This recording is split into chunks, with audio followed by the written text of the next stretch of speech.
आज की इस वीडियो में खबरों के अलावा एक ज़रूरी इन्फॉर्मेशन भी आप लोगों से शेयर करेंगे। काफ़ी सारे लोग अक्सर वीडियोस पर कमेंट करते हैं कि अमेरिका के पास ये जो वीटो पावर है, ये वीटो पावर अमेरिका को कहाँ से मिली और अमेरिका के पास ही ये वीटो पावर क्यों है। क्योंकि कई बार आपने सुना होगा कि जब भी कोई प्रस्ताव आता है गाज़ा में सीज़ फायर का या गाज़ा को अलग राज्य का दर्जा देने का, तो अमेरिका अपनी वीटो पावर का इस्तेमाल करता है और गाज़ा के लिए प्रस्ताव जो आया होता है उसको पास नहीं होने देता है। आखिर अमेरिका की इतनी क्यों चलती है, कैसे अमेरिका के पास ये वीटो पावर आई और ये वीटो का मतलब क्या है। बहुत आसान भाषा में आपको इस वीडियो में सारी जानकारी देने वाला हूं, ताकि आप आगे कोई भी इससे जुड़ी हुई वीडियो देखें तो आपको आसानी से सारी चीज़ें समझ में आ सके। सबसे पहले बात कर लेते हैं संयुक्त राष्ट्र महासभा की, जो न्यूयॉर्क के अंदर हुई थी।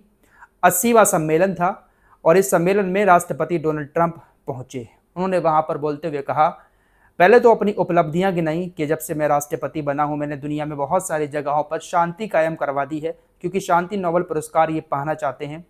गाज़ा के जब सीज़फायर की बात आई तो उन्होंने कहा कि देखिए, गाज़ा में सीज़फायर तभी हो सकता है जब हमास हथियार डालकर बंदूकों को रिहा कर दे।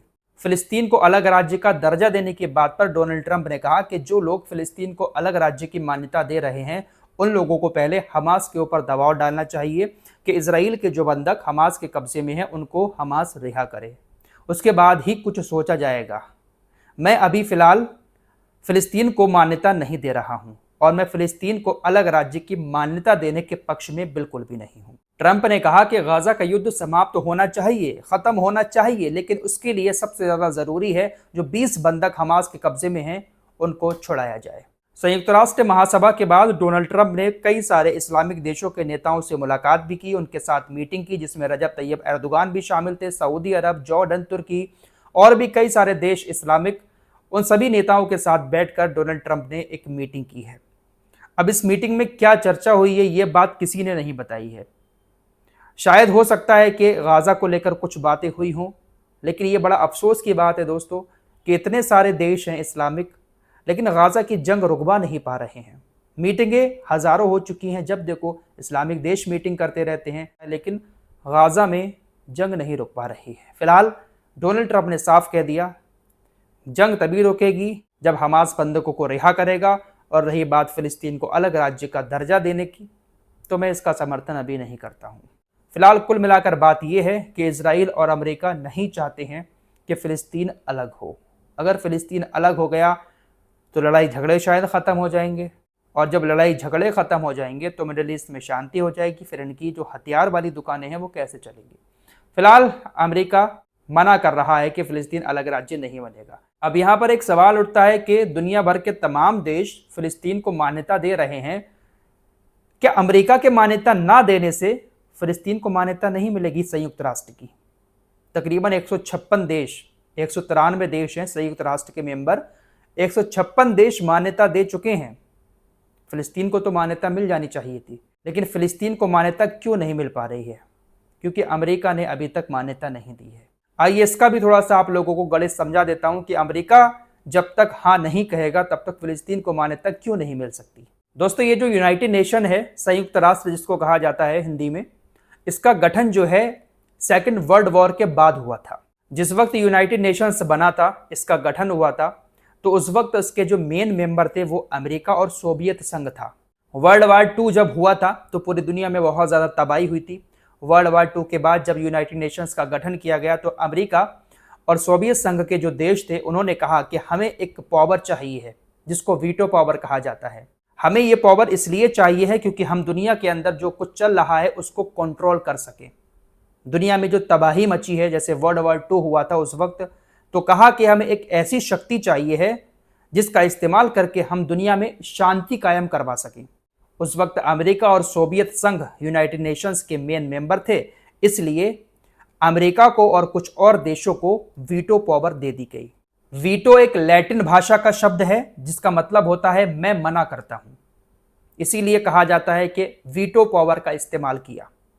अमेरिका के अलावा संयुक्त राष्ट्र के 4 स्थायी देश ऐसे और भी हैं जिसके पास वीटो पावर है: रूस, फ्रांस, ब्रिटेन और चाइना। अमेरिका, रूस, फ्रांस, ब्रिटेन और चाइना, ये 5 देश ऐसे हैं जिसके पास वीटो पावर है। संयुक्त राष्ट्र सुरक्षा परिषद में कोई भी प्रस्ताव आता है, किसी भी देश को मान्यता देनी होती है, तो अगर ये पांचों देशों में से एक भी देश अपनी वीटो पावर का इस्तेमाल कर लेता है तो वो प्रस्ताव पास नहीं होगा। अब अगर फिलिस्तीन को मान्यता चाहिए है तो सबसे पहले फिलिस्तीन को संयुक्त राष्ट्र सुरक्षा परिषद में आवेदन करना होगा। संयुक्त राष्ट्र सुरक्षा परिषद में 15 देश शामिल हैं। इन 15 देशों में ये 5 देश भी शामिल हैं जिसके पास वीटो पावर है।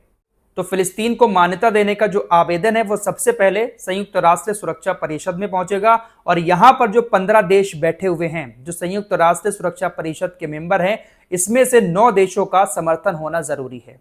9 देशों के वोट अगर इस पक्ष में पड़ जाते हैं कि हाँ फिलिस्तीन को अलग राज्य होना चाहिए, तो यहां से पहली सीढ़ी पार हो जाएगी। लेकिन शर्त यह है कि जिन 5 देशों के पास वीटो पावर है वो 5 देश भी इस पक्ष में होने चाहिए। अगर एक भी देश खिलाफ हुआ तो शायद फिलिस्तीन को मान्यता नहीं मिल पाएगी। अगर संयुक्त राष्ट्र सुरक्षा परिषद में फिलिस्तीन को मान्यता मिल जाती है तो उसके बाद फिर इस आवेदन को संयुक्त राष्ट्र महासभा में पेश किया जाएगा, जहां पर 193 देश मेंबर हैं। इसमें से तकरीबन 2/3 देशों का समर्थन जरूरी है, जो कि इस वक्त फिलिस्तीन के पास है। 193 में से 156 देश संयुक्त राष्ट्र महासभा में फिलिस्तीन को अलग राज्य का दर्जा देने के लिए राजी हैं। लेकिन इसके बावजूद भी फिलिस्तीन को मान्यता नहीं मिल पा रही है, क्योंकि संयुक्त राष्ट्र सुरक्षा परिषद के अंदर जो 15 देश हैं, जिसमें अमेरिका भी शामिल है, अमेरिका अपनी वीटो पावर का इस्तेमाल करके फिलिस्तीन को अलग राज्य का दर्जा नहीं दिलवाने दे रहा है। रूस, ब्रिटेन, फ्रांस, चीन, इन देशों ने तो समर्थन दे दिया है, लेकिन अमेरिका समर्थन नहीं दे रहा है। मेरे दोस्तों, फ्रांस ब्रिटेन की चर्चा इसीलिए ज्यादा हो रही थी कि फ्रांस और ब्रिटेन ने फिलिस्तीन को मान्यता दे दी है, क्योंकि फ्रांस और ब्रिटेन के पास वीटो पावर है। इसीलिए इन दोनों देशों के मान्यता देने से चर्चाएं बहुत ज्यादा हो रही थी। चीन, रूस, फ्रांस, ब्रिटेन मान्यता देने को तैयार है, इनके पास वीटो पावर है। अमेरिका के पास वीटो पावर है और उसका इस्तेमाल करके वो फिलिस्तीन को मान्यता नहीं दे रहा है। अमेरिका अगर मान्यता दे दे तो फिलिस्तीन संयुक्त राष्ट्र का मेंबर बन जाएगा और उसके बाद फिर आजाद हो जाएगा। तो यह है वीटो पावर, जिसका इस्तेमाल करके अमेरिका हमेशा से हर फैसला लेता चला आया है। तो जब तक अमेरिका नहीं चाहेगा, ना तो जंग रुक सकती और ना ही फिलिस्तीन अलग हो सकता, क्योंकि वीटो पावर का इस्तेमाल अमेरिका हमेशा हर जगह कर लेता है। रूस और चाइना से भी अमेरिका थोड़ा मात इसीलिए खाता है क्योंकि इनके पास भी वीटो पावर है। जब भी रूस और चाइना के खिलाफ कोई बात होती है तो ये देश भी वीटो पावर का इस्तेमाल कर लेते हैं, इसीलिए अमेरिका इनसे थोड़ा सा दबता है। फिलहाल देखते हैं कि ऊंट किस करबट बैठता है। क्या इस्लामिक देशों के साथ जो मीटिंग हुई है डोनाल्ड ट्रंप की, वो कुछ असर दिखाएगी और गाजा में शांति होगी? देखने वाली बात होगी। फिलहाल इटली की जो प्रधानमंत्री हैं मेलोनी, उन्होंने कहा है कि देखिए, मैं फिलिस्तीन को मान्यता देने के लिए तैयार हूं, लेकिन हमास को गाजा छोड़ना होगा। हमास गाजा छोड़े, तमाम बंधकों को रिहा करे, मैं फिलिस्तीन को मान्यता दे दूंगी। फिलिस्तीन को इन्होंने मान्यता नहीं दी, जिसके बाद इनके देश के अंदर भयंकर बवाल हुआ, बहुत सारी जगहों पर प्रदर्शन हुए, आगजनी भी हुई। उसके बाद इनकी तरफ से मीडिया से कहा गया। तो गाजा से हमास को हटाने का ही सबका प्लान है। अगर गाजा से हमास हट जाएगा तो इन लोगों का कहना है कि हम फिलिस्तीन को मान्यता दे देंगे। महमूद अब्बास भी यही चाहते हैं। वैसे देखते हैं कि क्या होता है। इस रिपोर्ट में इतना ही। कुछ और खबरों के साथ फिर हाजिर होऊंगा। अपना ख्याल रखिएगा। अल्लाह हाफिज़।